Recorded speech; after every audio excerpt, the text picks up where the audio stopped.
Mungkin akhir-akhir ini kalian menyadari bahwa di sekitar kita banyak beberapa teman-teman kita atau orang di sekitar kita yang telah sukses, apalagi teman dekat kita.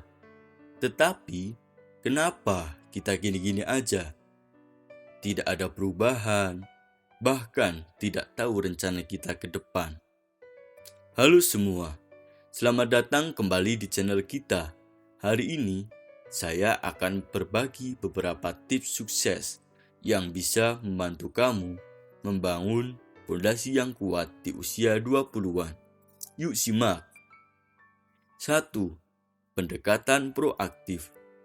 Pendekatan proaktif adalah suatu pendekatan yang melibatkan tindakan preventif dan inisiatif aktif untuk mengatasi masalah atau mencapai tujuan sebelum masalah tersebut muncul atau menjadi lebih kompleks.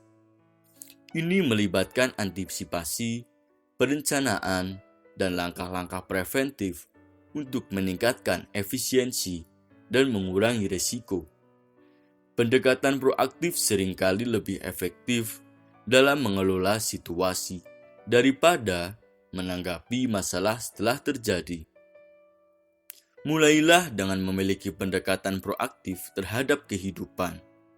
Tetap fokus pada tujuanmu dan ambil inisiatif. 2. Pendidikan dan pengembangan diri. Pendidikan adalah proses pembelajaran yang melibatkan transfer pengetahuan, keterampilan, dan nilai-nilai dari suatu generasi ke generasi berikutnya. Sementara itu, pengembangan diri merupakan usaha individu untuk meningkatkan potensi, keterampilan, dan pemahaman diri guna mencapai tujuan pribadi. Pendidikan seringkali merupakan fondasi bagi pengembangan diri, karena melalui sistem pendidikan, seseorang dapat memperoleh pengetahuan dan keterampilan dasar. Namun, pengembangan diri juga melibatkan usaha individu dalam mengeksplorasi minat, mengasah keterampilan, dan membangun karakter untuk mencapai potensi maksimal. Jadi, teruslah belajar, tingkatkan keterampilanmu melalui pendidikan formal dan informal untuk meningkatkan daya saing. 3. Manajemen keuangan. Manajemen keuangan mencakup perencanaan, pengorganisasian, pengendalian, dan pengawasan terhadap sumber daya keuangan suatu entitas. Tujuannya adalah untuk mengoptimalkan penggunaan dana serta memastikan kelangsungan keuangan yang sehat.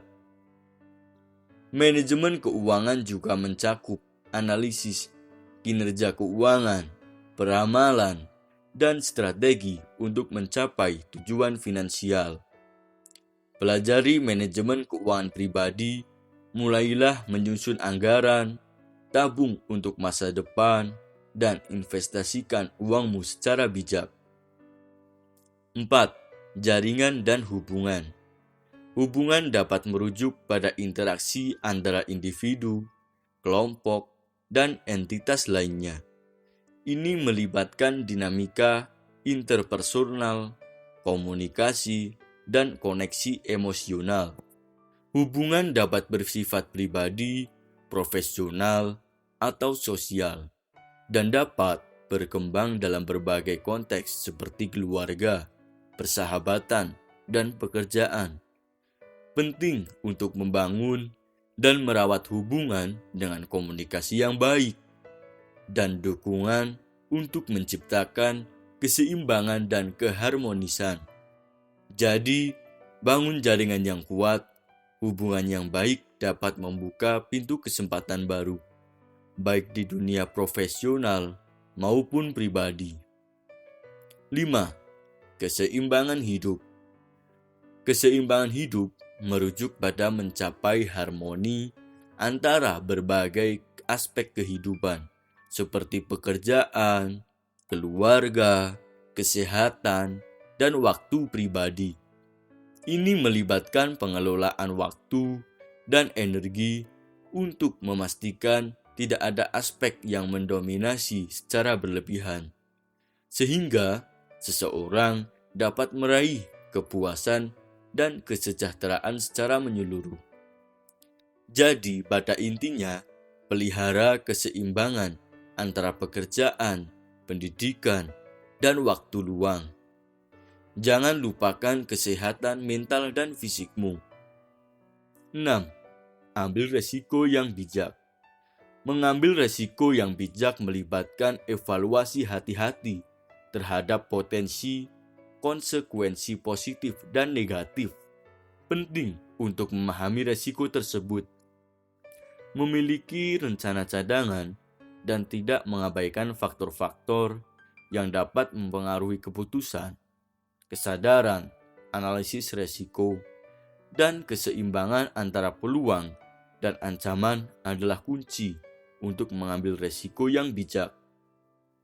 Jangan takut mengambil resiko, namun lakukan riset dan pertimbangkan dengan matang sebelum membuat keputusan besar. 7. Pengelolaan waktu. Mempelajari pengelolaan waktu melibatkan pemahaman tentang bagaimana mengatur dan memprioritaskan tugas sehari-hari agar lebih efisien. Ini melibatkan perencanaan jangka pendek dan panjang, mengidentifikasi prioritas, dan menghindari pemborosan waktu untuk meningkatkan produktivitas. Pelajari seni pengelolaan waktu. Prioritaskan tugas dan hindari prokrastinasi. 8. Menghadapi kegagalan dengan bijak. Menghadapi kegagalan dengan bijak melibatkan kemampuan untuk belajar dari pengalaman tersebut. Pertama, kenali dan terima kegagalan sebagai bagian dari proses pembelajaran. Refleksikan penyebabnya, identifikasi pelajaran yang dapat diambil, dan gunakan sebagai motivasi untuk memperbaiki diri. Jangan terlalu keras pada diri sendiri dan tetap fokus pada perbaikan. Kegagalan bukan akhir, melainkan kesempatan untuk tumbuh dan berkembang. Jangan takut gagal, gunakan kegagalan sebagai peluang untuk belajar dan bertumbuh. 9. Mentor dan belajar dari orang lain. Mentor adalah seseorang yang memiliki pengalaman dan pengetahuan yang lebih luas dalam suatu bidang, yang membimbing dan memberikan dukungan kepada orang lain yang sedang belajar atau mengembangkan keterampilan. Belajar dari orang lain melibatkan penerimaan informasi, keterampilan, atau wawasan melalui interaksi dan pengalaman bersama, memungkinkan pertumbuhan dan pengembangan yang lebih cepat. Cari mentor yang dapat memberikan pandangan dan saran berharga untuk perjalanan karirmu. 10. Fleksibilitas dan adaptabilitas. Fleksibilitas merujuk pada kemampuan untuk beradaptasi atau berubah dengan cepat sesuai kebutuhan atau situasi tertentu. Sementara itu, adaptabilitas adalah kemampuan untuk menyesuaikan diri dengan lingkungan atau perubahan, termasuk mengatasi tantangan dan belajar dari pengalaman. Keduanya penting dalam menghadapi perubahan dan mencapai kesuksesan dalam berbagai konteks. Dunia terus berubah. Bersiaplah untuk beradaptasi dengan perubahan dan menjadi fleksibel dalam menghadapi tantangan. Itu dia adalah 10 tips sukses di usia 20-an. Semoga tips ini membantu kamu meraih kesuksesan. Jangan lupa like, subscribe, dan bagikan video ini kepada teman-temanmu. Terima kasih telah menonton. dan sampai jumpa kembali dengan video-video berikutnya.